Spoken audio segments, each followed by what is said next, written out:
Stell dir vor, ein Ort, an dem die Zeit nicht der Uhr folgt, wo der Wüstenwind Geheimnisse uralter Zivilisationen flüstert und jeder Stein trägt die Erinnerung an jene, die dieses Land durchquerten, auf der Suche nach etwas Größerem.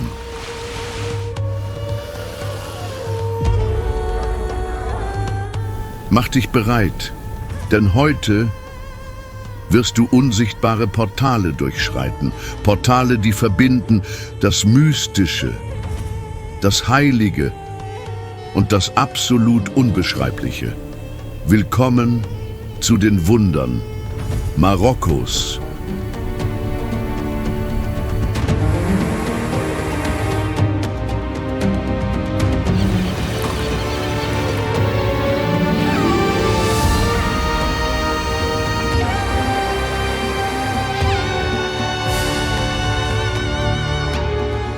Was macht einen Ort heilig?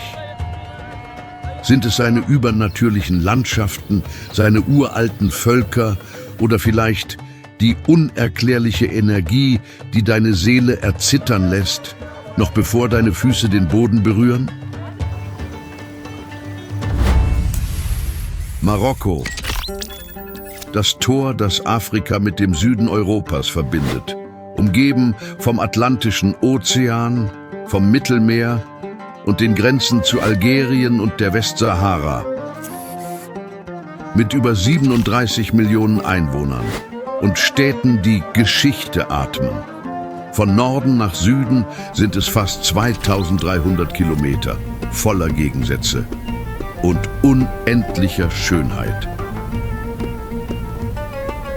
Du bist im Begriff zu enthüllen die 10 heiligsten, hypnotischsten und außergewöhnlichsten Reiseziele Marokkos. Von endlosen Wüsten zu Städten, die Jahrhunderte der Weisheit bewahren. Und etwas sagt mir, dass du die Welt nie wieder mit denselben Augen sehen wirst.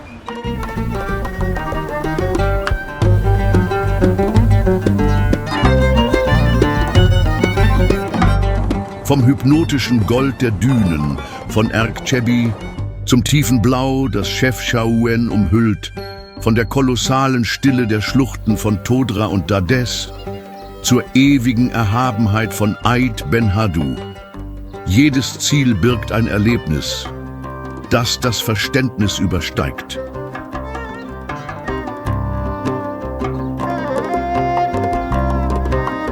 Du wirst Berge erklimmen, die den Himmel zu berühren scheinen, das Tosen der Usud-Wasserfälle hören, dich verlieren und wiederfinden in den lebendigen Labyrinthen von Fez und Marrakesch, bis du den Ozean in Casablanca erreichst, wo sich der Glaube über das Wasser erhebt.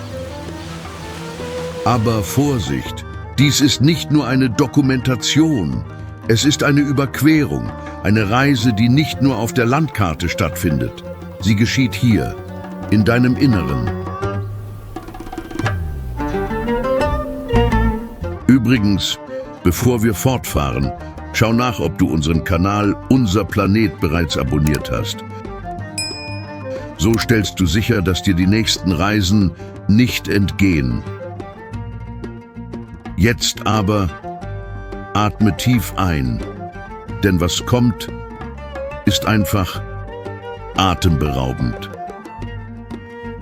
Unsere Reise beginnt auf dem Pfad der Wüste zwischen Zagora und Merzouga, wo sich die goldenen Sanddünen wie vom Schöpfer gemeißelte Kathedralen erheben. Eine Szenerie so surreal, dass sie die Grenzen der Vorstellungskraft herausfordert. Aber mach dich bereit, denn was jenseits der Sandflächen liegt, ist weit mehr, als du dir vorstellen kannst. Nomadencamps, Lehmdörfer, verborgene Oasen und ein Sonnenuntergang, der zu sein scheint wie gemalt, direkt von den Händen Gottes.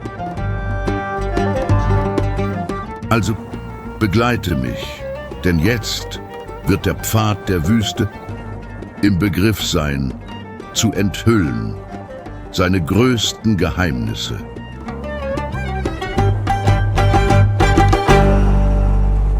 Der Wüstenpfad von Zagora nach Merzouga.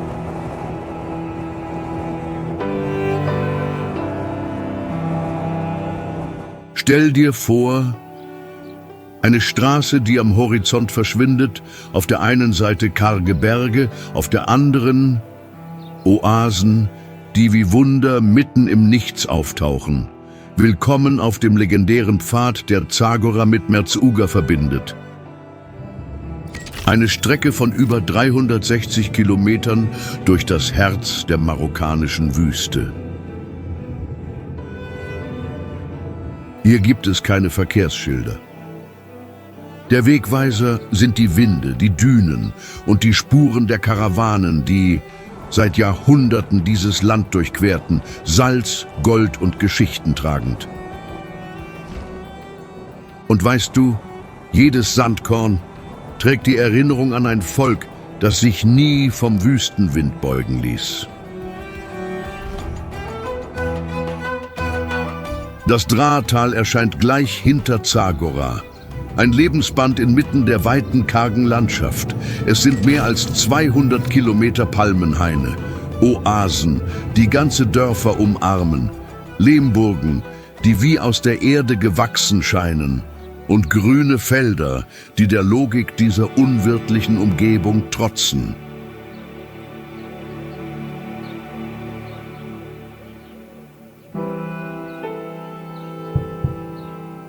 Übrigens, wusstest du, dass dies der größte Palmenhain Marokkos ist? Es sind über 1 Million Dattelpalmen. Sie ernähren nicht nur die Menschen hier, sondern bewahren auch Kulturen und Traditionen, die seit über 4000 Jahren existieren.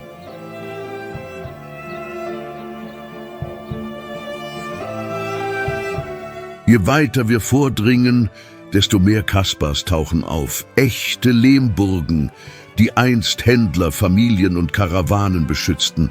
Einige mit mehr als 500 Jahren Geschichte, andere einfach standhaltend gegen die Zeit, den Wind und die Ewigkeit.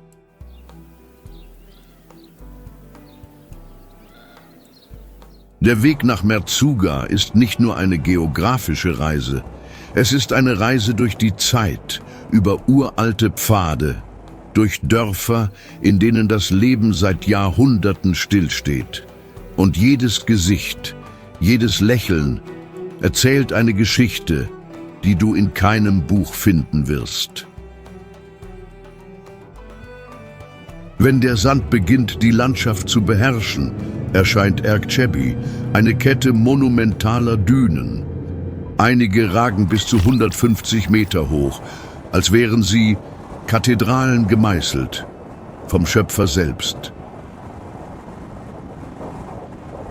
Und hier verschwindet die Zeit, die Stille bekommt eine Stimme und die Winde schreiben unsichtbare Gedichte in den Sand. Es ist unmöglich, nicht zu fühlen, dass hier etwas Heiliges ist.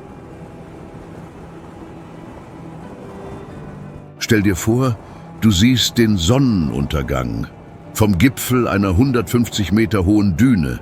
Der Himmel malt sich in Gold, Purpur und Feuertönen, während die Schatten langsam über die Wüste gleiten.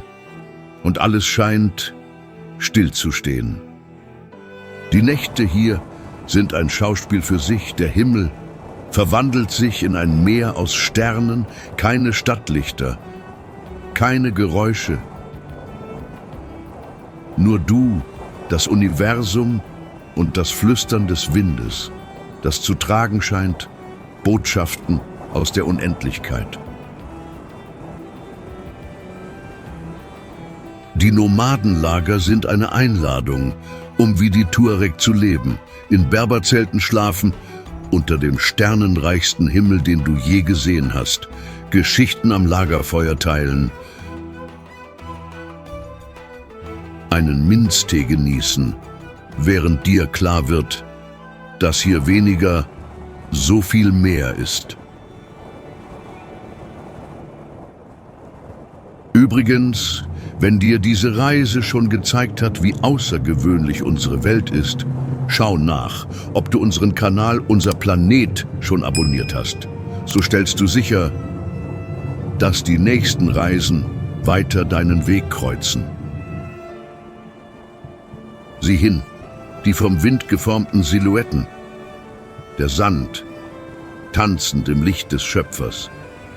Jede Düne trägt den Hauch der Zeit. Jede Stille sagt mehr als 1000 Worte. Hier spricht die Natur nicht, sie flüstert. Und wer zuhört, weiß, dass es etwas Größeres gibt, in jedem Sandkorn.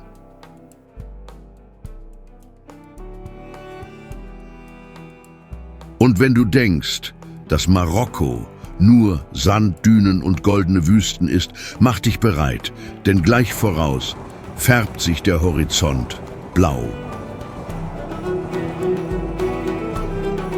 Ein Blau so intensiv, dass es in keiner menschlichen Farbpalette existiert. Es könnte nur vom Schöpfer selbst gemalt worden sein. Türen, Wände und Treppen werden zu einem Zufluchtsort für die Seele und die Augen.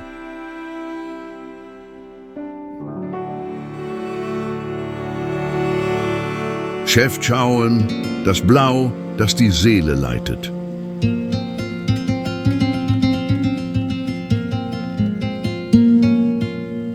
Stell dir vor, eine ganze Stadt, die in Blau getaucht ist, blau auf dem Boden, blau an den Wänden, blau in der Luft. Ein Zufluchtsort, gemeißelt in den Riffbergen, der eher wie ein Tor in eine andere Dimension wirkt. Willkommen im magischen Chefchaouen.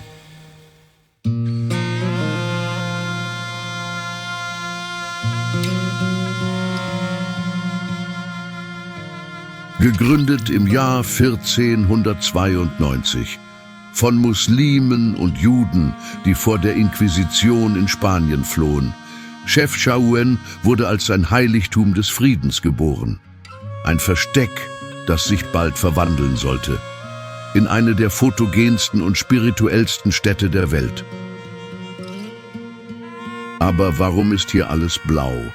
Manche sagen, dass das Blau die Mücken fernhält. Andere, dass Blau den Himmel symbolisiert und die Verbindung zum Göttlichen lebendig hält. Die Wahrheit ist in jeder Wand eingraviert, in jeder Stufe. Und vielleicht in der Stille, die nur der hören kann, der durch diese Straßen geht. Durch Chefchaouen zu gehen, ist wie ein Spaziergang in einem Traum. Blumengeschmückte Treppen, geschnitzte Türen, verborgene Innenhöfe, wo das Geräusch des Wassers wie ein Gebet widerhallt. Und jede Ecke scheint entworfen zu sein, um die Seele zu heilen.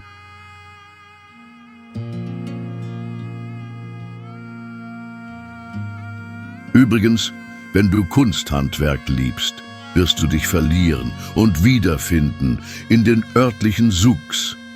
Teppiche, Keramiken, Stoffe, handgefertigt, von Familien, die Traditionen bewahren, über viele Generationen hinweg.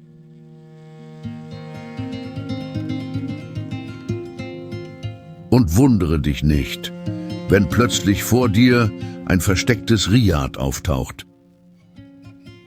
Innenhöfe mit Springbrunnen, Möbel aus geschnitztem Holz und Gärten, die zu stammen scheinen aus 1001 Nacht.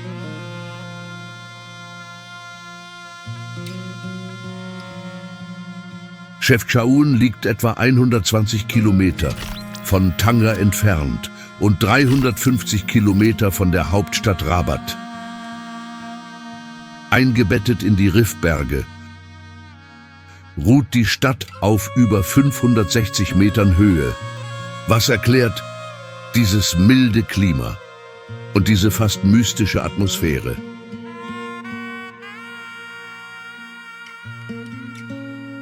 Und noch mehr, im Frühling färben sich die Hänge smaragdgrün und das Blau der Häuser scheint noch heller zu leuchten. Es ist, als ob die Natur selbst das Meisterwerk signiert hätte des Schöpfers.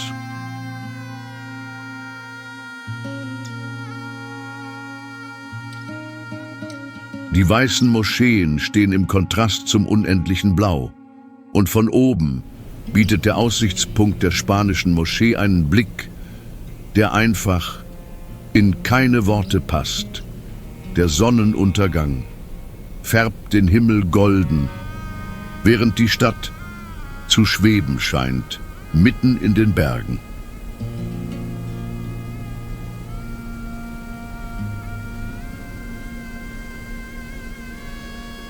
Und wenn die Nacht hereinbricht, gehen die Lichter an und verwandeln Chefchaouen in eine Szenerie, die an das Surreale grenzt. Stille, nur das Geräusch des Wassers, des Windes und manchmal der Ruf zum Gebet, der durch die Berge hallt. Wenn dir diese Reise genauso gut gefällt wie mir, schau nach, ob du schon ein Gefällt mir dagelassen hast. Denn so reisen wir weiter gemeinsam durch das Außergewöhnliche rund um die Welt. Wenn du glaubst, schon alles gesehen zu haben, atme tief ein. Marokko hat uns noch so viel mehr zu zeigen, denn der nächste Halt bringt uns an einen Ort, dessen Wände nicht aus Lehm sind und auch nicht aus Stein, sondern aus purem Fels, gemeißelt von der Kraft der Zeit selbst. An unserem nächsten Ziel werden wir die monumentalen Schluchten von Todra und Dades durchqueren. Ein Schauspiel, bei dem die göttliche Schöpfung Formen annimmt, die so gewaltig sind, dass sich jeder Mensch klein und zutiefst gesegnet fühlt. Also begleite mich, denn die Reise hat gerade erst begonnen.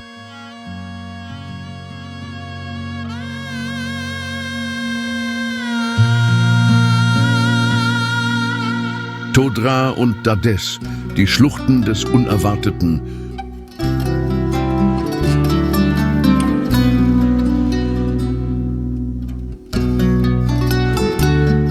Mach dich bereit für eine Kulisse, in der die Natur nicht gemalt, sondern gemeißelt hat, Felswände, die sich wie Festungsmauern erheben, den Himmel herausfordern und die Linie des Horizonts zerschneiden. Willkommen in den Schluchten von Todra und Dades. Nur wenige Kilometer von Tinghir entfernt öffnet sich die Todra-Schlucht wie ein kolossaler Riss, mit Felswänden, die bis zu 300 Meter hoch ragen. Ein Meisterwerk der Ingenieurskunst, nicht des Menschen, sondern des Schöpfers selbst. Die Felsen, geformt von Wind, Wasser und Zeit, bilden Gestalten, die wie übernatürliche Skulpturen wirken.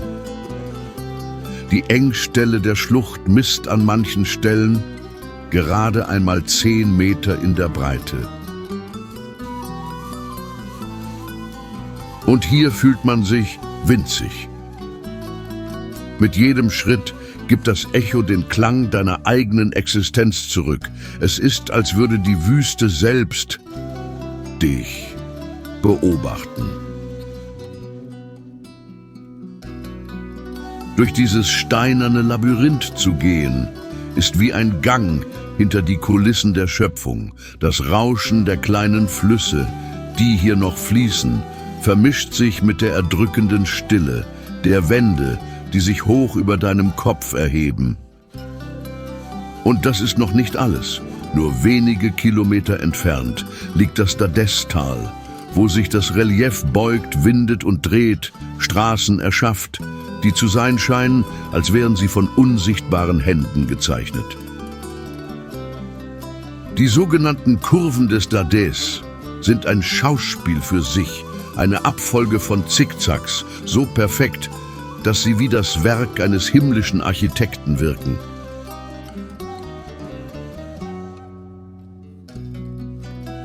Je weiter du die Straßen des Tales hinauffährst, desto mehr offenbart sich die Schlucht in ihrer ganzen Pracht. Rote Berge, Felsen in Form riesiger Finger und Klippen, die im Nichts zu schweben scheinen. Übrigens Es gibt hier eine Formation, die als Affenfinger bekannt ist. Steinblöcke, die wie natürliche Säulen in die Höhe ragen. Eine wahre Skulptur der Erde selbst.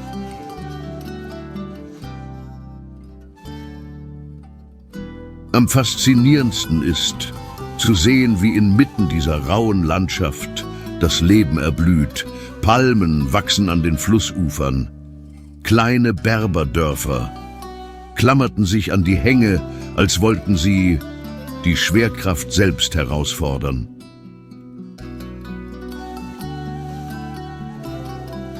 Und wenn du jetzt hier mit mir reist, ist es vielleicht ein guter Moment, um zu schauen, ob du schon einen Kommentar hinterlassen hast.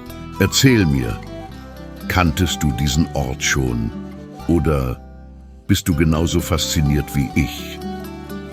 Während sich die Sonne bewegt, ändern die Wände der Schlucht ihre Farbe. Von Gold zu Rot, von Orange zu Purpur. Es ist, als würde die Wüste selbst immer neue Gemälde malen. Mit jedem Augenblick. Und wenn die Nacht hereinbricht, übernimmt die Stille, die Kälte sinkt von den Bergen herab und der Himmel wird zu einem Baldachin aus Sternen. Die Erinnerung an diesen Ort brennt sich ein in die Seele. Jetzt pass gut auf, denn was jetzt kommt, wird dich zu einer Festung bringen, die nicht nur der Zeit standgehalten hat, sondern auch den Kriegen, den Reichen und den Stürmen der Wüste selbst.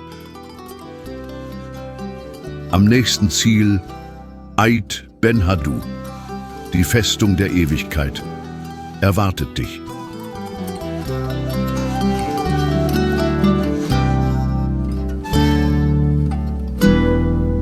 Ait Ben Haddou, die Festung der Ewigkeit.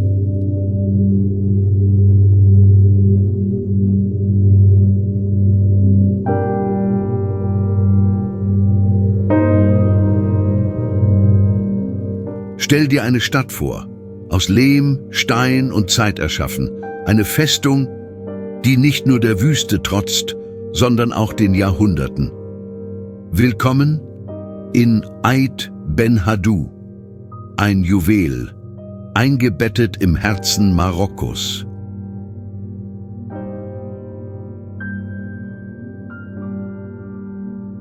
Etwa 170 Kilometer von Marrakesch entfernt, am Ufer des Unila-Flusses, ist dieser Ksar weit mehr als ein Dorf.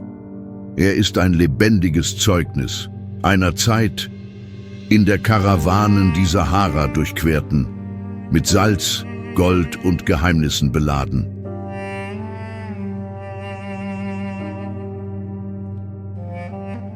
Die Lehmwände, die im Sonnenlicht golden schimmern, wurden vor über 500 Jahren errichtet und bis heute bewahren sie die Erinnerungen an Händler, Krieger und Familien, die unter dem Schatten dieser Mauern lebten. Ja, dies ist kein gewöhnlicher Ort. Seit 1987 steht Ait Ben Haddou auf der Liste des UNESCO-Weltkulturerbes. Ein Siegel, das nicht nur seine Schönheit verewigt, sondern auch seine Bedeutung für die gesamte Menschheit.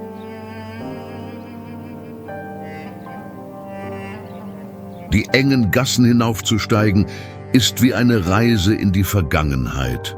Von Hand geschnitzte Tore, verborgene Innenhöfe, schattige Tunnel und Aussichtspunkte, die ein Panorama enthüllen, das zu sein scheint, von den Händen Gottes geformt.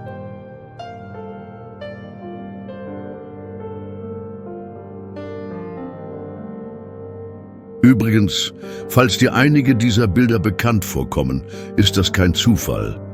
Ait Ben Haddou war Schauplatz epischer Filme, Lawrence von Arabien, Gladiator, Game of Thrones und Dutzende weiterer Produktionen, die hier suchten, was die moderne Welt nicht mehr zu erschaffen weiß.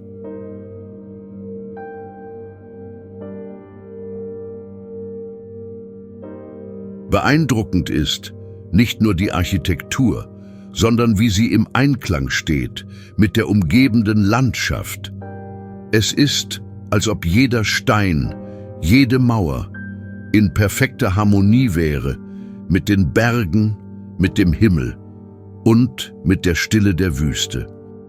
Der Weg hierher führt über einen kleinen Fluss.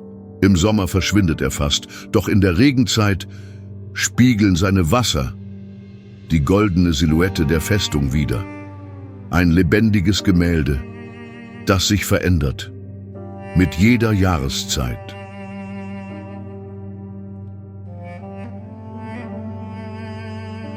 Von der Spitze der Zitadelle aus ist der Blick schlicht hypnotisierend. Du siehst das gesamte Tal, die Berge, die sich bis zum Horizont erstrecken, und spürst, dass hier die Zeit nicht vergeht, sie verweilt.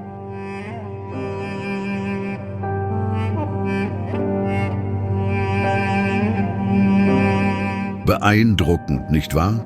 Wenn du auch spürst, wie außergewöhnlich unsere Welt ist, schau nach, ob du unseren Kanal Unser Planet schon abonniert hast. So stellst du sicher, dass unsere Reisen niemals enden.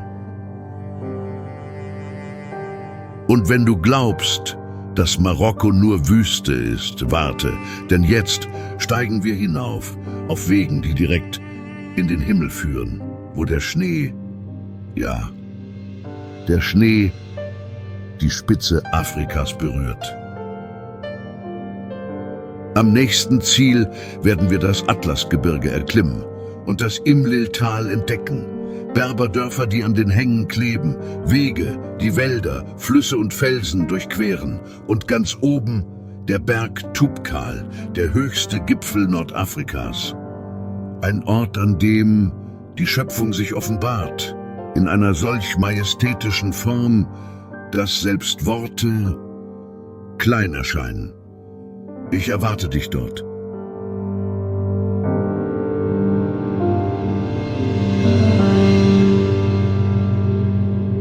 Atlasgebirge und das Imlil-Tal, die Treppen zum Himmel.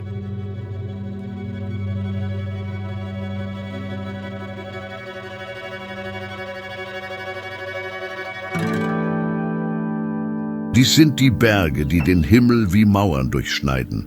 Verborgene Pfade, schwebende Dörfer, Flüsse, die Wege zeichnen und eine Stille, die nicht leer ist, sondern heilig. Du bist soeben angekommen in der majestätischen Atlas-Kordillere, ein Naturkoloss, der sich über mehr als 2500 Kilometer erstreckt und Marokko, Algerien und Tunesien durchquert. Es ist schlicht das Rückgrat Nordafrikas. Das heutige Ziel führt uns ins Imlil-Tal, ein verborgenes Heiligtum, nur 65 Kilometer von Marrakesch entfernt. Doch es scheint auf einem anderen Planeten zu liegen.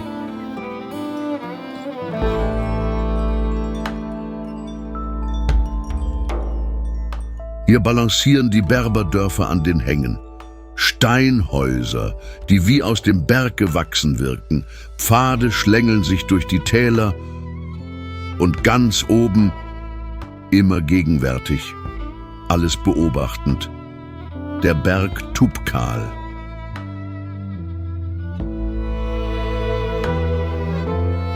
Mit seinen 4167 Metern ist der Toubkal der höchste Gipfel Nordafrikas.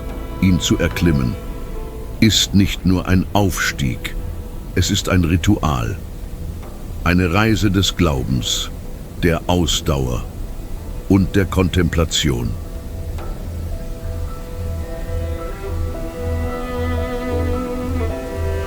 Im Winter geschieht das Unwahrscheinliche.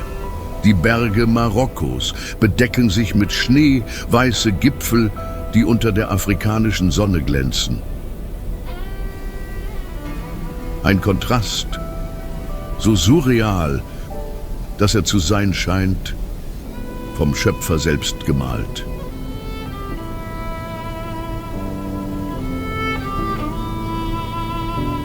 Die Reisenden, die hierher kommen, suchen mehr als Landschaften.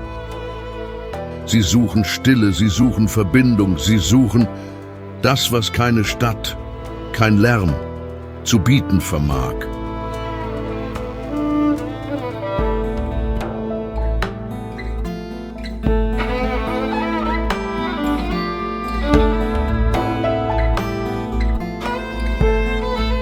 Und es gibt etwas Magisches in diesem Tal.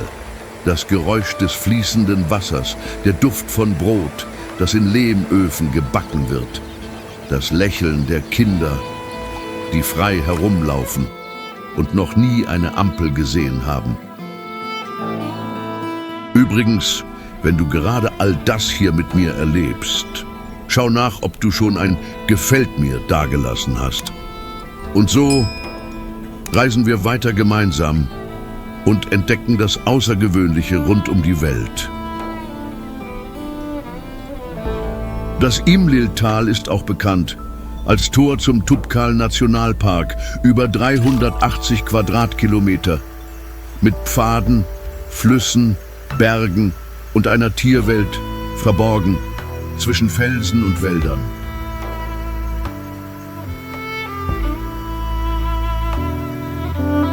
Während wir aufsteigen, sehen wir die Welt von oben. Die Wolken ziehen unter unseren Füßen vorbei. Und für einen Moment verstehst du, dass wir so klein sind und zugleich so privilegiert, Teil dieser Schöpfung zu sein.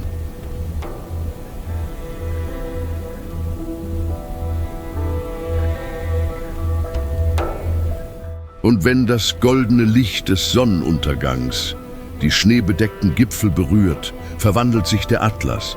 Es ist kein Berg mehr, es ist eine Kathedrale in die Erde selbst gemeißelt, wo jeder Stein, jeder Schatten, jeder Windhauch wie ein Gebet zu flüstern scheint.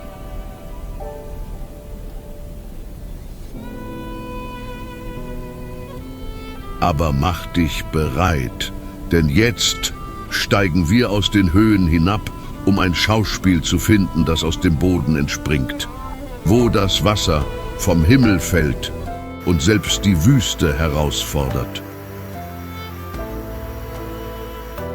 Bleib bei mir, denn am nächsten Ziel erwarten uns die Usut-Wasserfälle. Gigantische Wasserfälle, natürliche Becken, Affen, die zwischen den Bäumen springen und Pfade, die sich durch grüne Schluchten schlängeln. Ein Stück Paradies im Herzen Marokkos.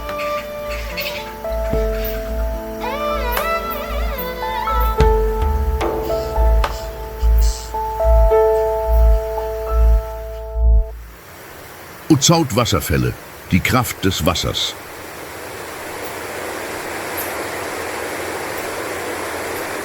Eine wahre Wasserwand, die aus über 110 Metern Höhe herabstürzt.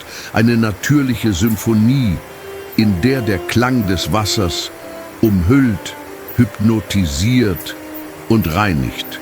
All das, wovon die Seele nicht einmal wusste, dass sie es trug.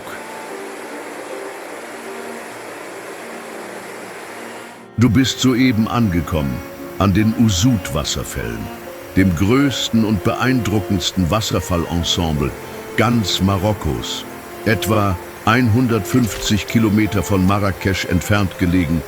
Dies ist eine wahre Oase, geformt von der Kraft der Schöpfung.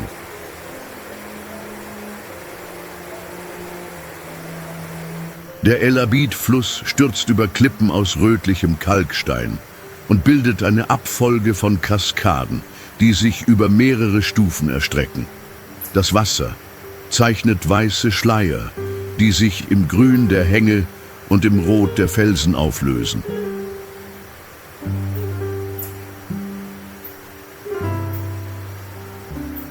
Und während du beobachtest, erkennst du, dass dieser Ort nicht nur aus Wasser und Stein besteht. Hier pulsiert das Leben.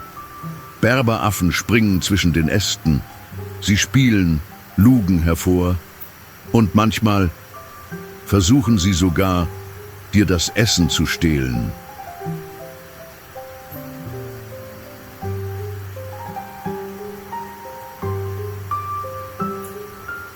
Die Pfade, die bis zum Fuß des Wasserfalls führen, sind eine Einladung zum Abenteuer in den Fels gemeißelte Treppen, verborgene Aussichtspunkte und kleine Höhlen, die wie Tore zu anderen Welten wirken.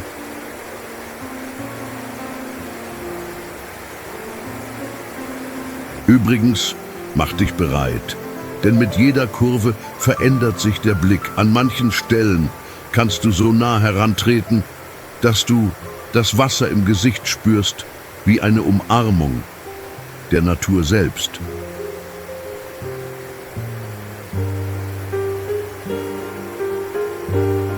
Und wenn du noch weiter gehen möchtest, gibt es kleine Boote, die dich bis an den Fuß der Fälle bringen. Ein Erlebnis, das ans Surreale grenzt. Du unter einem gewaltigen Wasservorhang, lauschend dem Klang des Planeten selbst.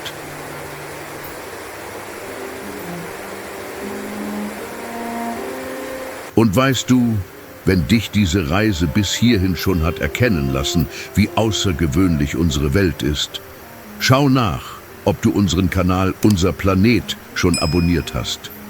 So werden wir weiter gemeinsam diese Mission fortsetzen, das Außergewöhnliche rund um die Welt zu entdecken. Welt. Während sich die Sonne bewegt, verwandelt sich Usut. Regenbögen erscheinen im Nebel, das Rauschen der Fälle vermischt sich mit dem Gesang der Vögel. Und für einen Moment scheint die Zeit einfach stillzustehen.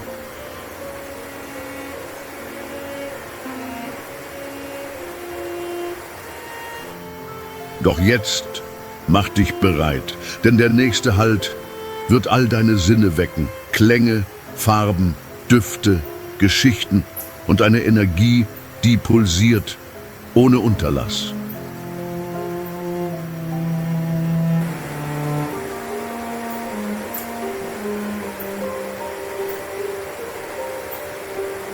Am nächsten Ziel werden wir Marrakesch erkunden, die Stadt der Sinne. Eine Explosion des Lebens, labyrinthartige Medinas, lebendige Souks, Plätze, die niemals schlafen und verborgene Gärten, wo die Stille so wertvoll ist wie Gold. Lass uns gemeinsam in dieses Universum eintauchen, das sich nur erklären lässt, wenn man es erlebt.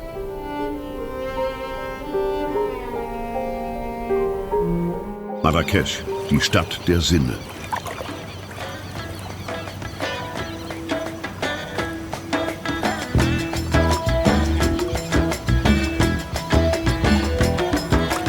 Du bist soeben in einer Stadt angekommen, in der jede Ecke eine Explosion von Farben ist, wo die Luft von Gewürzen duftet und wo sich der Klang der Musiker mit dem Ruf zum Gebet vermischt und mit dem Lachen, das widerhallt durch die Medina.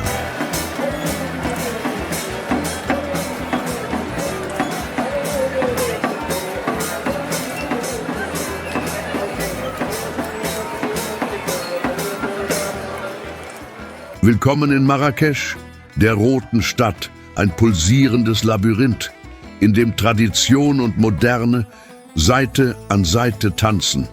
Hier verbirgt jede Tür, jedes Fenster Geheimnisse, die Jahrhunderte überdauert haben.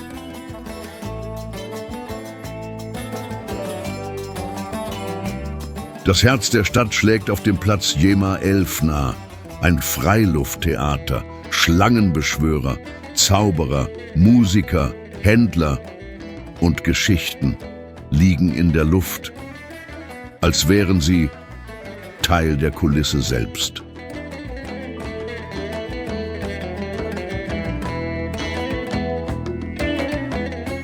Und wenn sich die Sonne verabschiedet, verwandelt sich der Platz. Lichter gehen an, Essenzstände erscheinen aus dem Nichts und der Duft von Datteln, Safran und Lamm erfüllt alle Sinne.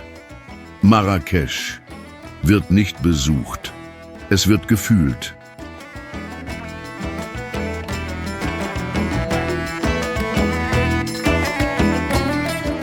Übrigens, wenn du Architektur liebst, wirst du jetzt ins Staunen geraten. Der Bahia-Palast mit seinen Marmorrinnenhöfen, zellige Kacheln und handgeschnitzten Decken ist ein wahres Gedicht, geschrieben in Stein, Holz und Licht.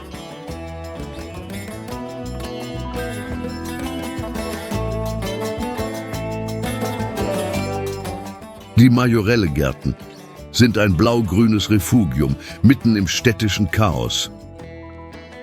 Erschaffen vom französischen Maler Jacques Majorelle und verewigt vom Modedesigner Yves Saint Laurent, dieser Ort ist einfach hypnotisierend.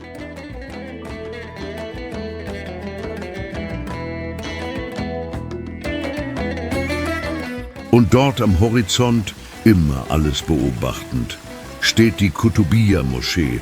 Mit ihrem 77 Meter hohen Minarett ist sie nicht nur ein Wahrzeichen, sie ist ein spiritueller Leuchtturm, der die Stadt der Sinne führt. Doch Marrakesch lebt nicht nur von seinen großen Monumenten. Der wahre Zauber liegt im Detail, in den verborgenen Riads, in den stillen Innenhöfen, in den flüsternden Brunnen und in den Dächern, wo das Licht im Rhythmus des Windes tanzt.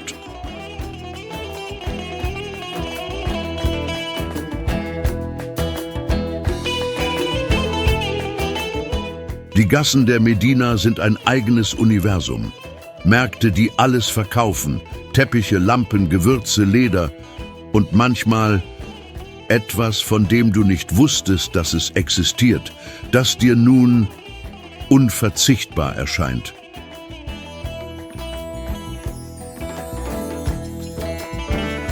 Und apropos, wenn dir diese Reise gefällt, schau nach, ob du schon einen Kommentar hinterlassen hast. Erzähl mir, was hat dich bis hierhin am meisten überrascht? Oder welchen dieser Orte möchtest du eines Tages selbst sehen? Wenn die Nacht hereinbricht, entfaltet die Stadt noch mehr Magie. Die Lichter spiegeln sich in den Pfützen der Gassen und der Klang der Laute vermischt sich mit dem Duft von Weihrauch und frisch gebackenem Brot.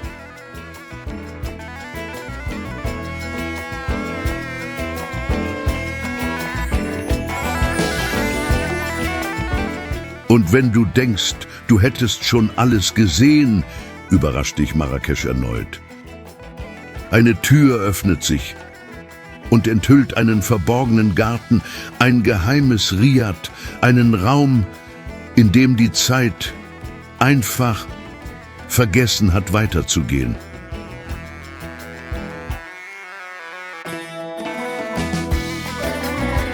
Bleib bei mir, denn unser nächster Halt wird dich an einen Ort bringen, wo Geschichte nicht gelesen wird, sondern gelebt, an jeder Ecke, jedem Brunnen, jeder Mauer, trägt Jahrhunderte an Weisheit.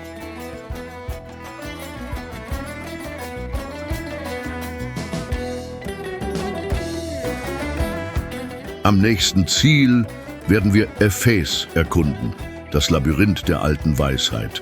Eine Stadt, die die älteste Universität der Welt beherbergt. Gerbereien, die Leder färben, auf dieselbe Weise, seit über 1000 Jahren. Und eine Medina, die atmet wie ein lebendiges Wesen. Kommst du mit?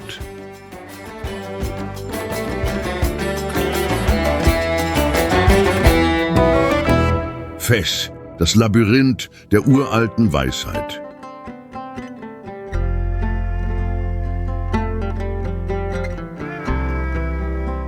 Wir befinden uns in einem lebendigen Labyrinth mit mehr als 9000 Gassen, umschlossen von Mauern, die 1000 Jahre Geschichte bewahren.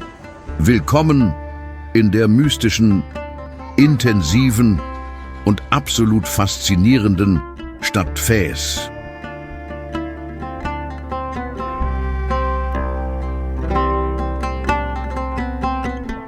Gegründet im Jahr 789, gilt Fes als spirituelle und kulturelle Hauptstadt Marokkos.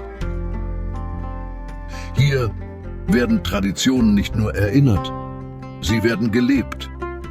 Jeden Tag, in jeder Geste, in jedem Stein.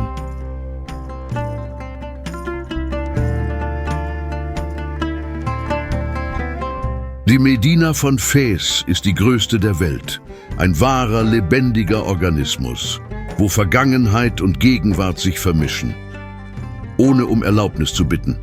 Hier zu gehen bedeutet einzutauchen in ein Universum, das jede westliche Logik herausfordert.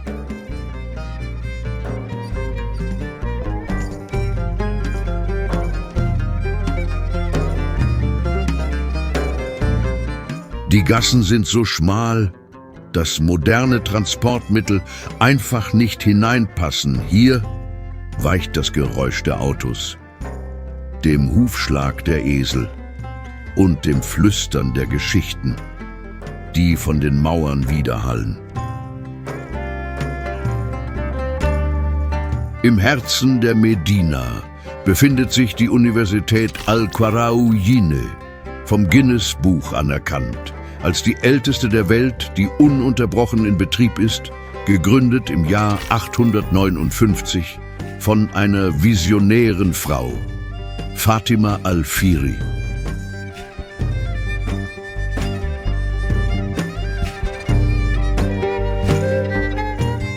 Und in Wahrheit, hier zu sein, ist wie das Berühren der Wurzeln der Zivilisation selbst. Bibliotheken mit Manuskripten, die Jahrhunderte überdauert haben.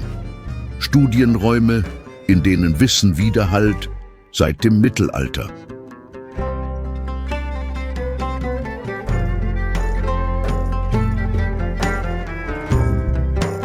Doch Fez pulsiert auch mit Farben, Düften und einzigartigen Klängen.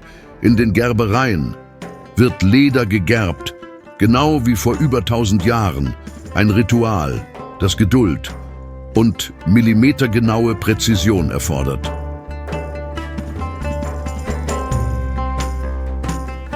Von den Balkonen der Aussichtspunkte ist das Schauspiel hypnotisierend, Becken voller natürlicher Farbpigmente, rot, gelb, blau, grün, in denen die Arbeiter das Leder eintauchen und verwandeln, Rohmaterial in wahre Kunst.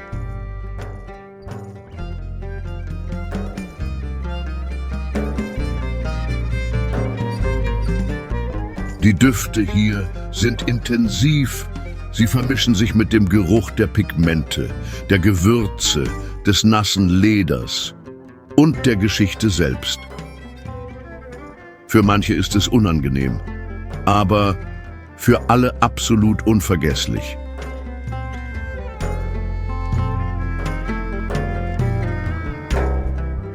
Und das ist nicht der einzige Grund, der uns nach Fez bringt. Die Brunnen, die in der Medina verstreut sind nicht nur Dekoration, sie sind heilig. Sie dienen zur rituellen Reinigung vor den Gebeten und sie sind stille Zeugen all dessen, was dieser Ort je gesehen hat.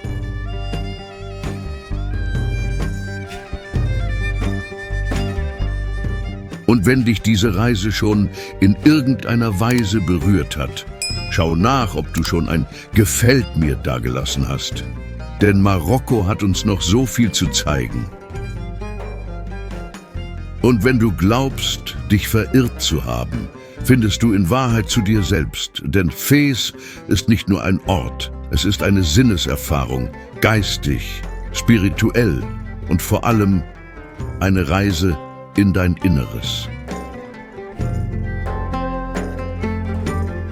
Und jetzt verlassen wir die Labyrinthe und begeben uns in die Stille der Mauern, zum Klang des Meeres und zur Ruhe der kaiserlichen Hauptstadt, wo die Geschichte den Ozean umarmt.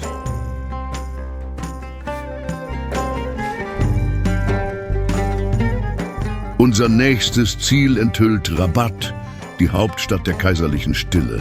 Eine Stadt, in der Vergangenheit und Moderne harmonisch zusammenleben, andalusische Gärten, Festungen am Meer, Mausoleen und der imposante Hassan-Turm.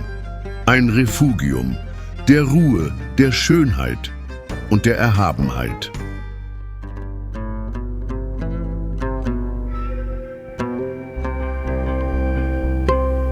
Rabat, Hauptstadt der kaiserlichen Stille.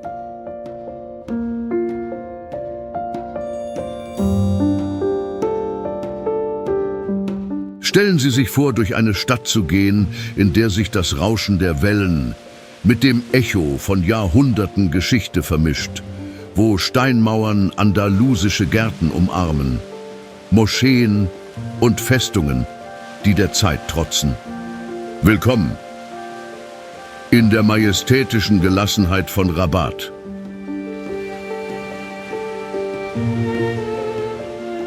Hier küsst der Atlantische Ozean die Mauern der Geschichte. Gelegen im Nordwesten Marokkos erstreckt sich Rabat am Ufer des Bou-Regreg-Flusses, der die natürliche Grenze markiert zwischen ihr und ihrer Schwesterstadt Salé.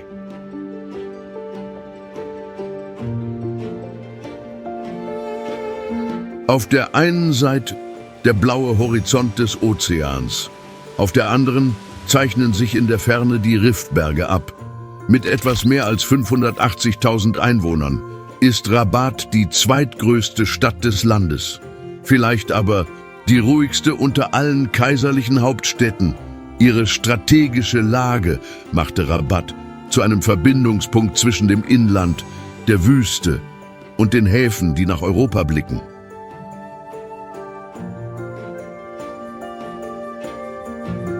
Übrigens, es ist die einzige der 4 kaiserlichen Städte Marokkos, die am Meer liegt. Die anderen, Marrakesch, Fez und Meknès, verstecken sich im Landesinneren. Rabat ist zudem die diplomatische Hauptstadt des Landes. Hier befinden sich die Botschaften, die Regierungszentren und gleichzeitig Gärten, Festungen und Straßen, in denen die Stille so wertvoll ist wie Gold. Hauptstadt Marokkos seit 1912 trägt Rabat die Eleganz der Reiche, doch ohne die Hektik der großen Metropolen. Hier scheint die Zeit langsamer zu gehen. Besinnlicher, tiefer.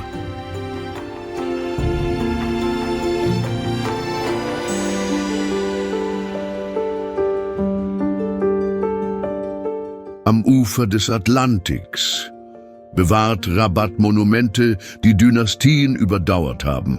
Beginnen wir mit dem Hassan-Turm. Ein unvollendetes Minarett von 44 Metern Höhe, das einst der größte der Welt werden sollte. Doch selbst so beeindruckt es durch seine Erhabenheit.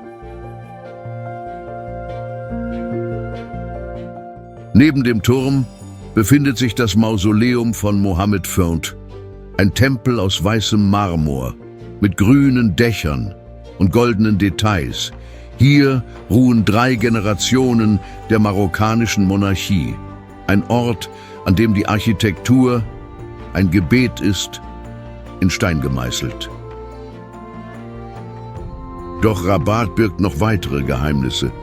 Die Kasbah der Udayas, eine blau-weiße Festung, die auf einer Klippe thront, dem Atlantik zugewandt. Enge Gassen, verborgene Gärten und Aussichtspunkte, die einen der schönsten Sonnenuntergänge der Welt bieten.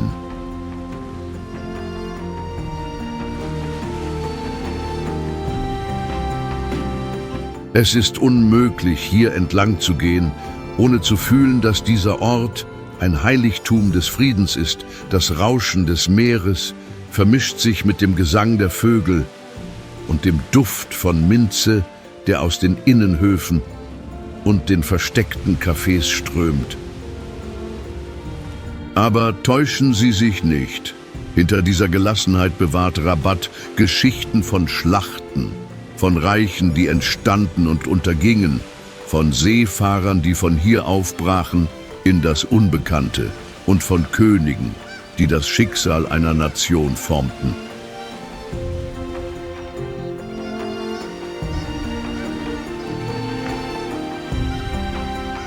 Die andalusischen Gärten sind ein weiteres unverzichtbares Refugium, ein Mosaik aus Grün, Blumen und Brunnen, das zu entworfen scheint, um die Seele selbst zu beruhigen. Hier ist jede Bank, jeder Schatten eine Einladung zur Stille. Und apropos, falls dich diese Reise bis hierher inspiriert hat, sieh nach, ob du schon dein Gefällt mir dagelassen hast. Und wenn du die Mauern betrachtest, die Tore und den unendlichen Horizont über dem Atlantik, erkennst du, dass Rabat nicht nur eine Hauptstadt ist. Es ist ein Bindeglied zwischen Vergangenheit, Gegenwart und Ewigkeit.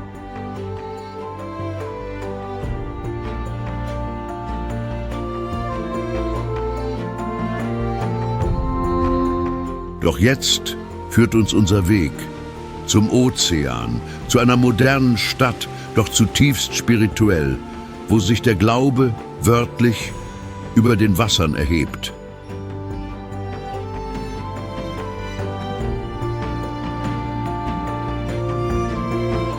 An unserem nächsten Ziel entdecken wir Casablanca, eine pulsierende Metropole mit Märkten, Stränden und der beeindruckenden Hassan-II-Moschee, wo das Heilige auf den Atlantik trifft, auf eine Weise, die du niemals vergessen wirst.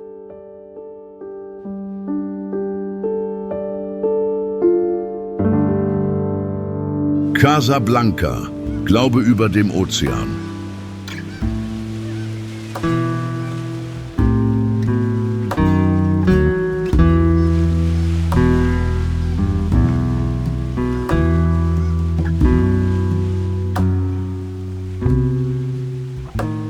Wir landen in einer Stadt, in der sich die Wolkenkratzer vor dem Ozean zu verneigen scheinen, wo Tradition Hand in Hand mit der Moderne geht und wo sich der Glaube wörtlich über die Wasser erhebt.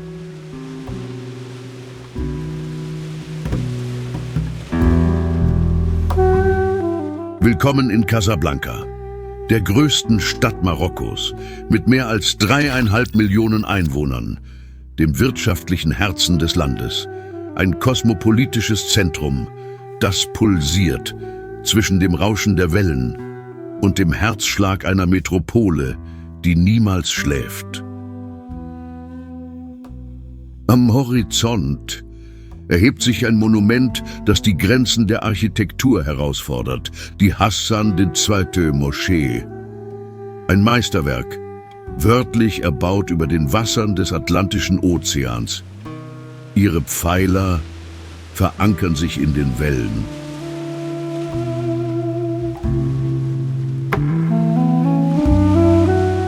Mit ihrem 210 Meter hohen Minarett ist sie schlichtweg das höchste der Welt. Und wenn der Gebetsruf erklingt, breiten sich die Stimmen aus, über das Meer, durch die Winde und scheinen bis ins Unendliche zu reichen.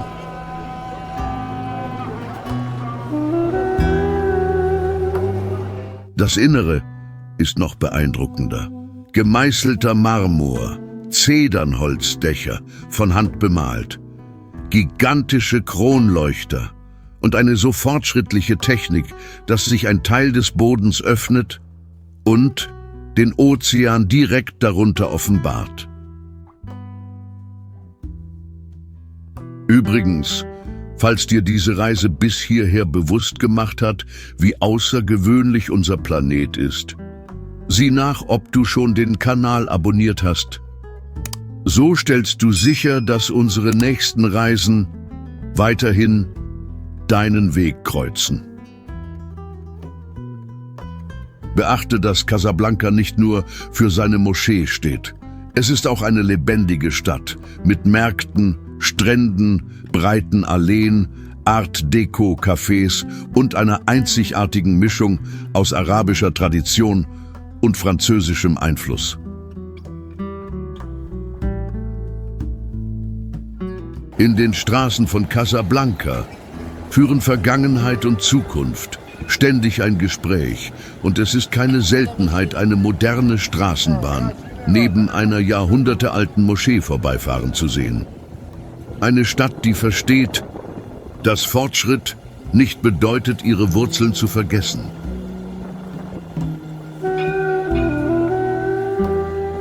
Wenn die Sonne untergeht und das goldene Licht den Atlantik berührt, zeigt Casablanca sein wahres Gesicht. Eine Stadt, in der jedes Detail, jeder Klang, jeder Duft dich daran erinnert, dass das Leben aus Kontrasten besteht und aus Begegnungen zwischen Welten.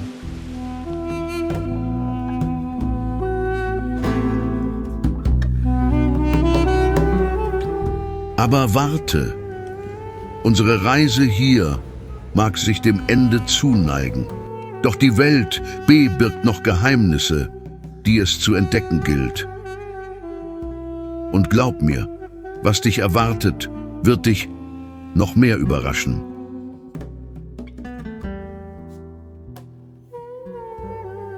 Übrigens, falls dir diese Reise gefallen hat, möchtest du vielleicht weiterziehen und Orte erkunden, deren Geschichte so alt ist wie die Menschheit selbst und wo die Geheimnisse noch immer widerhallen, durch Wüsten und durch Tempel, die der Zeit trotzen.